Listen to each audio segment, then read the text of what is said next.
Hello friends, welcome back to my channel. चलिए देखते हैं नेक्स्ट वीक में कौन कौन से स्टॉक में कैसा मोमेंटम रह सकता है। और नेक्स्ट वीक के स्टॉक को एनालिसिस करने से पहले मैं आप लोगों को पिछले यानी प्रीवियस वीक में जो जो स्टॉक मैंने एनालिसिस किया था उसके अपडेट देखते हैं एंड देन उसके बाद अगले स्टॉक्स नेक्स्ट वीक के लिए उसका एनालिसिस हम लोग करेंगे। तो फर्स्ट स्टॉक था, मैंने आप लोगों को दिया था एसबीआई लाइफ। एसबीआई लाइफ को मैंने ये प्रीवियस वीक के इस हाई के ऊपर यहाँ से बोला था, इसको आप लोग रडार पे रखिए। यानी जैसे ही ये 1563 के हाई अपने इस हाई को अगर ब्रेक करता है तो यहाँ पे हम एक अच्छा खासा मूवमेंट देख सकते हैं। और इसने करीबन करीबन इस वीक में एक करीबन 6% के आसपास एक रैली यानी 94 5 रुपीज के आसपास एक रैली दिखाया। चलिए नेक्स्ट स्टॉक देखते हैं। नेक्स्ट स्टॉक है टीसीएस। तो टीसीएस भी मैंने आप लोगों से कहा था, जो टीसीएस में भी एक अच्छा खासा हम लोग अपसाइड की रैली देख सकते हैं। और मैंने टीसीएस को इस जोन के आसपास कहा था, जो यहाँ से टीसीएस में एक अच्छा खासा हमें अपसाइड की रैली देखने को मिल सकता है। और टीसीएस ने हूबहू वैसा ही परफॉर्मेंस किया है। तो यहाँ पे टीसीएस में हम लोगों ने अपने रेंज से अगर देखा जाए तो करीबन 3% यानी 150 से लेके 160 के आसपास तक एक अच्छा खासा 3 to 4% के आसपास एक अच्छा खासा रैली दिखाया है। तो मैं इस स्टॉक को फिर से आप लोगों से शेयर करना चाहता हूँ। टीसीएस में यहाँ पे हम लोगों को एक ब्रेकआउट देखने को लंबे अरसे के बाद देखने को मिल चुका है। तो टीसीएस को थोड़ा एनालिसिस करते हैं और इसको समझते हैं, जो इसमें नेक्स्ट वीक में इसका परफॉर्मेंस कैसा रह सकता है। तो इसको डे टाइम फ्रेम पे अगर देखते हैं, ये जो जोन है इसका वीकली टाइम फ्रेम है, वीकली टाइम फ्रेम का क्लोजिंग है, ये हम देख पा रहे हैं। तो यहाँ से डे टाइम फ्रेम पर अगर देखते हैं तो टीसीएस ने एक शूटिंग स्टार कैंडल बनाने का ऊपर कोशिश किया है। तो यहाँ पे टीसीएस पे अगर बाई है तो होल्ड रह सकते हैं। और अगर फ्रेश एंट्री हमें चाहिए तो टीसीएस को इस जोन के आसपास, ये जो देख रहे हैं ना, ये जो इसका सपोर्ट लेवल है, सपोर्ट लेवल यानी 4250 के आसपास इसको आना चाहिए। और आने के बाद अगर ये अपसाइड की रैली को कंटिन्यू करता है तो ये जो स्विंग देख रहे हैं ना, यहाँ पे एक स्विंग बनाएगा और स्विंग बनाने के बाद यहाँ से हम बाई कर सकते हैं इसको। और यहाँ इस स्विंग के नीचे हम एसएल रख सकते हैं। तो इसको ध्यान में रखिएगा। और अगर मान लीजिए कल मार्केट गैप अप ओपन होता है या फ्लैट ओपन होने के बाद ये मान लीजिए यहाँ पे टीसीएस अपने प्रीवियस डे हाई को अगर यहाँ से ब्रेक करता है तो फिर हम टीसीएस में एक अच्छा खासा रैली देख सकते हैं। तो अब टीसीएस में हम यहाँ पे एक फ्रेश पोजीशन बनाने से पहले थोड़ा सा इसको रिट्रेस का वेट करेंगे, देन एक फ्रेश पोजीशन हम इसमें बना पाएंगे। नहीं तो यहाँ पे इसको छोड़ देना ही मेरे हिसाब से बेटर होगा। क्योंकि विदाउट यहाँ से अगर ये ओपन होके निकल जाता है तो अच्छी बात है, हमारा जो पोजीशन है वो कंटिन्यू रहेगा। और अगर ये रिट्रेस करता है और अपने सपोर्ट यानी 4250 के आसपास आने के बाद अगर निकलता है तो एक नया एंट्री बन सकता है।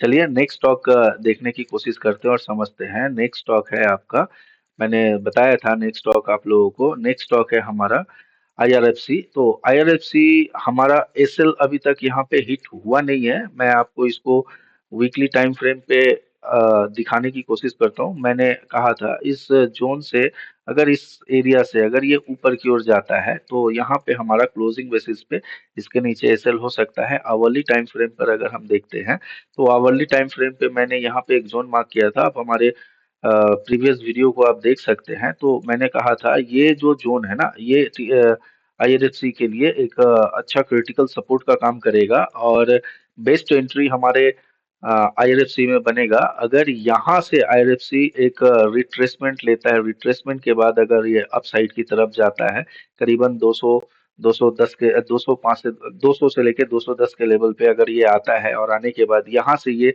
अगर फिर अपने अपसाइड की रैली को कंटिन्यू करता है, तो ये स्विंग अपना एसएल हो जाना चाहिए। ये जो स्विंग देख रहे हैं अपना एसएल हो जाना चाहिए एंड देन रैली को अपने को एंजॉय करना है। तो चलिए, आईआरएफसी में अभी तक एसएल हिट हुआ नहीं है और आईआरएफसी अपने प्लान के अकॉर्डिंग ही आईआरएफसी चलने की कोशिश कर रहा है। जो मैंने प्रीवियस वीडियो में एनालिसिस किया था उसी एनालिसिस के अकॉर्डिंग आईआरएफसी चलने की कोशिश कर रहा है। तो चलिए नेक्स्ट स्टॉक देखते हैं और नेक्स्ट स्टॉक समझने की कोशिश करते हैं जो प्रीवियस स्टॉक के बारे में मैंने क्या क्या आप लोगों को अपडेट दिया था। यहाँ पे आप लोग देख पा रहे हैं मन्नापुरम मन्नापुरम यहाँ पे आपका मन्नापुरम ने ये स्टॉप लॉस अपना यहाँ पे हंट हो चुका है। मन्नापुरम में डे टाइम फ्रेम पर अगर देखा जाए तो मन्नापुरम को यहाँ ये इस जोन से निकल जाना चाहिए था, लेकिन मन्नापुरम ने अपने स्टॉप लॉस को यहाँ पे हिट हो गया है। तो देख लीजिए मन्नापुरम को एक बार मैं फिर समझाने की कोशिश करता हूँ। मन्नापुरम का ये जो जोन देख रहे हैं ना, ये जो जोन देख रहे हैं 200 215 के आसपास, 210 से 215, यहाँ पे मन्नापुरम को एक सपोर्ट लेना चाहिए।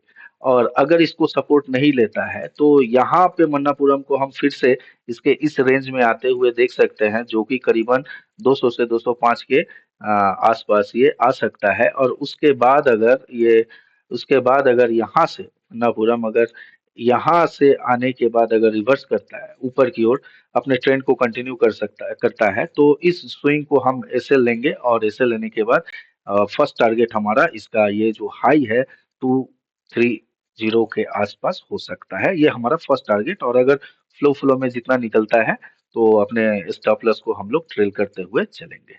चलिए नेक्स्ट स्टॉक देखने की कोशिश करते हैं और समझते हैं। नेक्स्ट स्टॉक है आपका जेंसर टेक्नोलॉजी। जेंसर टेक्नोलॉजी में भी अपना एक स्टॉप लॉस हिट हुआ था। मैंने इस लेवल के ऊपर जाने के बाद मैंने बताया था जो यहाँ से हम एक बाई प्लान एंट्री कर सकते हैं। तो जेंसर अपने प्लान के अकॉर्डिंग ही मूव किया। यहाँ पे आप लोग देख पा रहे हैं 770 के ऊपर। और डे टाइम फ्रेम पर अगर देखते हैं तो जेंसर ने अगले दिन मंडे को मार्केट ओपन हुआ तो जेंसर में एक अच्छा खासा हमने रैली देखा। और ये रैली हमारे लेवल से करीबन करीबन 8% का रैली हमने उसी दिन ही देखा। और देखने के बाद वो रैली यहाँ पे हमने 8% का रैली देखने के बाद उसी दिन वो रिवर्स कर गया और आने के बाद अपना एसएल हिट हो चुका है यहाँ पे। तो अगर उसी दिन अगर यहाँ पे प्रॉफिट बुक किया जा सकता होगा तो बेटर था, नहीं तो चलिए कोई बात नहीं है, एसएल गया है। हाँ, लेकिन एनालिसिस के अकॉर्डिंग इसने एक अच्छा खासा करीबन एक ही दिन में 8.5 से 9% का रैली दिखा दिया था हम लोगों को। तो नेक्स्ट स्टॉक देखते हैं और उसको समझने की कोशिश करते हैं। नेक्स्ट स्टॉक है आपका अपना गेल। मैंने गेल पे नजर रखने के लिए आप लोगों से कहा था और कहा था जो ये जो एरिया है ना, ये जो एरिया आप लोग देख पा रहे हैं, अगर इस एरिया को गेल अगर ब्रेक करता है तो एक अच्छा खासा अपसाइड की तरफ हमें रैली दिखा सकता है। और हमारे अकॉर्डिंग ही यहाँ पे गेल ने इस रेंज को ब्रेक किया और ब्रेक करने के बाद एक अच्छा खासा रैली भी दिखाया। और करीबन करीबन हमारे एनालिसिस के अकॉर्डिंग ही गेल अपने अप ट्रेंड को कंटिन्यू करने की कोशिश कर रहा था, लेकिन अनफॉर्चुनेटली उसके बाद वाले दिन ही गेल में एक सेल ऑफ आ गया और गेल को भी हमने मंडे को करीबन करीबन 4% के आसपास मूव करते हुए देखा। उसके बाद उसने रिवर्स किया और यहाँ पे हमारा एसएल हिट हो गया। तो इसके बाद ये था मेरा अपडेट पिछले वीक का। तो यहाँ पे अपडेट में अभी भी कुछ स्टॉक, यानी एक स्टॉक में हमारा स्टॉप लॉस गया है और 4 स्टॉक हमारे प्लान के अकॉर्डिंग मूव किया है। तो चलिए प्रीवियस डे में कौन कौन से स्टॉक में अच्छा खासा हम रैली देख सकते हैं तो उसको समझने की कोशिश करते हैं। फर्स्ट स्टॉक है आपका प्लैटिनम इंडस्ट्री।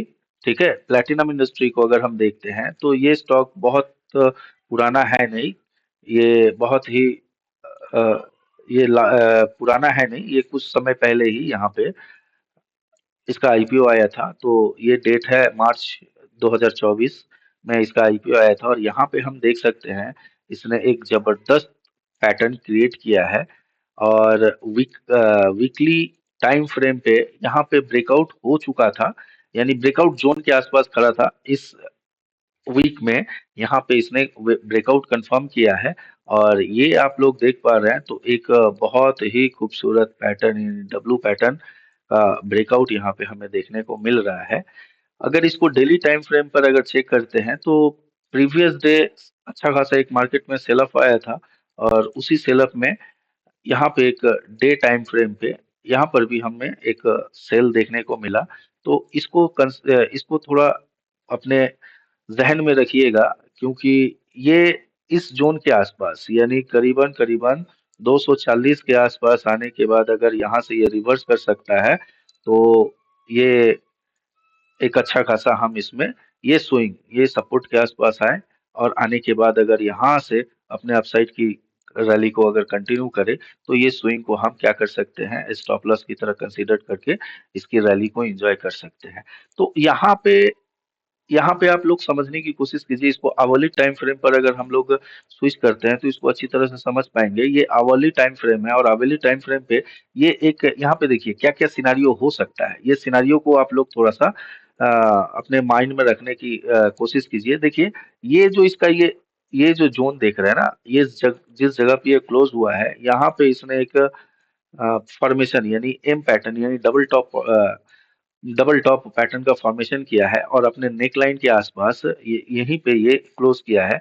तो अगर कल के डेट में ये हल्का गैप अप यानी 255 के ऊपर अगर ओपन होता है और अगर निकलता है, तो इसको हम फिर ऊपर की ओर, अपसाइड की ओर जाते हुए देख सकते हैं। और नहीं तो अगर यहाँ से ये निकलता है तो ये हमारा सिंपल स्टॉप लॉस होगा, ये स्विंग लो स्टॉप लॉस होगा, और यहाँ से इस रैली को हम एंजॉय कर सकते हैं। फर्स्ट सिनेरियो ये हो सकता है। सेकंड सिनेरियो हो सकता है ये गैप डाउन खुली या फ्लैट खुलने के बाद आकर इस जोन को करीबन 235 के आसपास आने के बाद यहाँ से ये फिर धीरे धीरे करके अपने अप ट्रेंड को कंटिन्यू कर सकता है। तो अगर ये 235 या 230 के आसपास आने के बाद अगर ये यहाँ से अगर मूव करना शुरू करता है 235 के आसपास से 230 235 के आसपास से ये मूव करना शुरू करता है अपने अपसाइड की ओर, तो ये स्विंग लो जो है, ये स्विंग लो अपना एसएल हो जाएगा, और हम यहाँ पे एक अच्छे खासे इसमें मूवमेंट देख सकते हैं। तो चलिए नेक्स्ट स्टॉक देखते हैं और समझते हैं। नेक्स्ट स्टॉक है आपका इम्फी।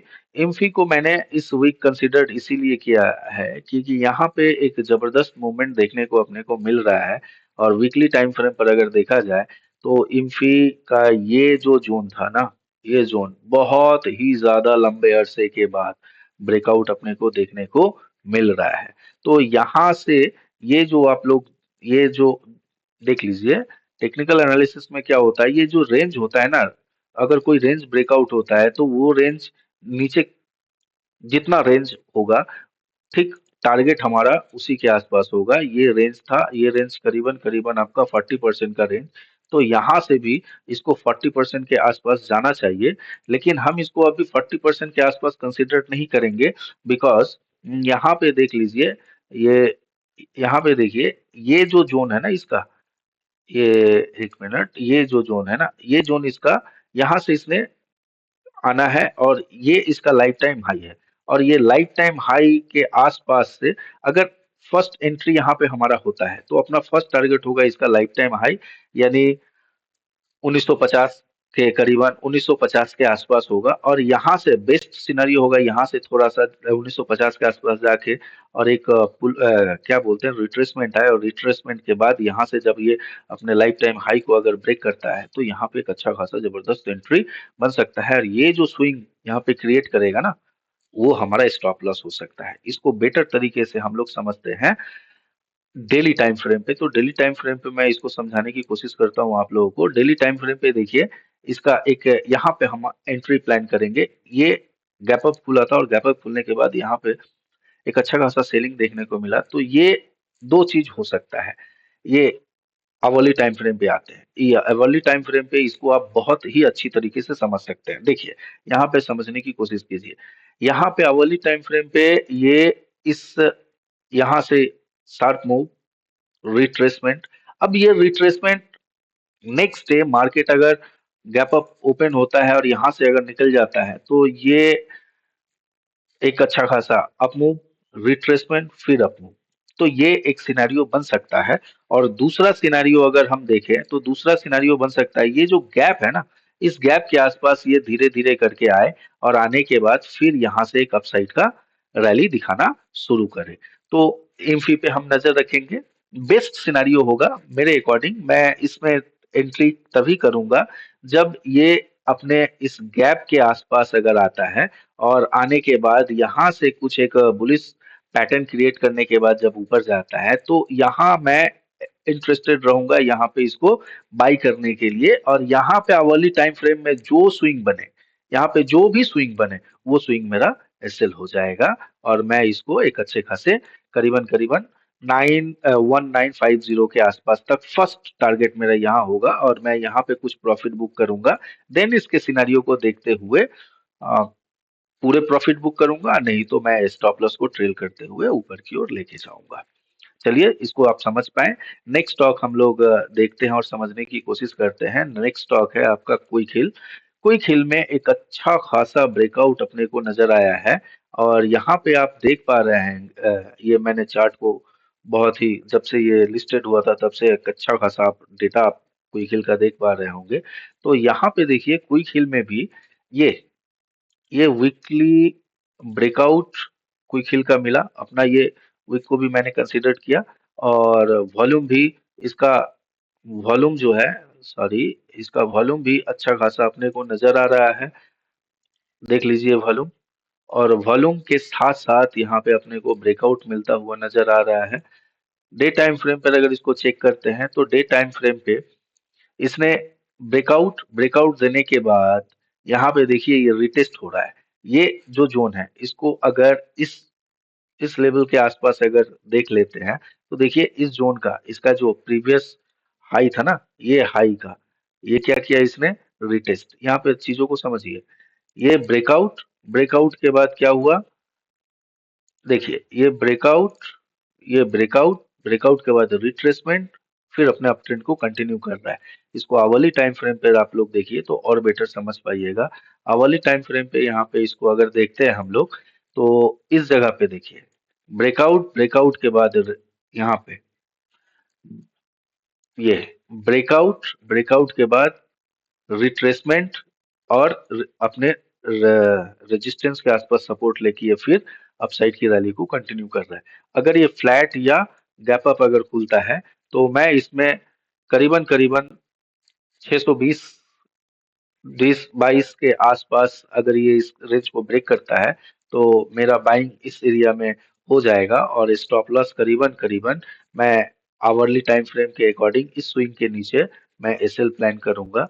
यहाँ पे मेरा एसएल होगा और इस जोन के ऊपर जैसे ही निकलेगा मेरा यहाँ पे क्या होगा, एक बाई प्लान में करूंगा। तो ये एसएल और ये बाई प्लान। तो यहाँ पे आप लोगों को अगर एनालिसिस में कुछ भी दिक्कत अगर हो रही है या आप लोग समझने में भी अगर आप लोगों को दिक्कत हो रही है तो आप लोग प्लीज कमेंट कीजिएगा और जिससे मैं चीजों को और बेटर बनाने की कोशिश करूंगा। क्योंकि मैं जस्ट दो एक डेढ़ महीने पहले ही इस चैनल को शुरू किया था। तो अगर दिक्कत हो तो कमेंट कीजिएगा और वीडियो पसंद आए तो लाइक शेयर कीजिएगा। थैंक यू और अपने दोस्तों के साथ शेयर कीजिएगा। Thank you.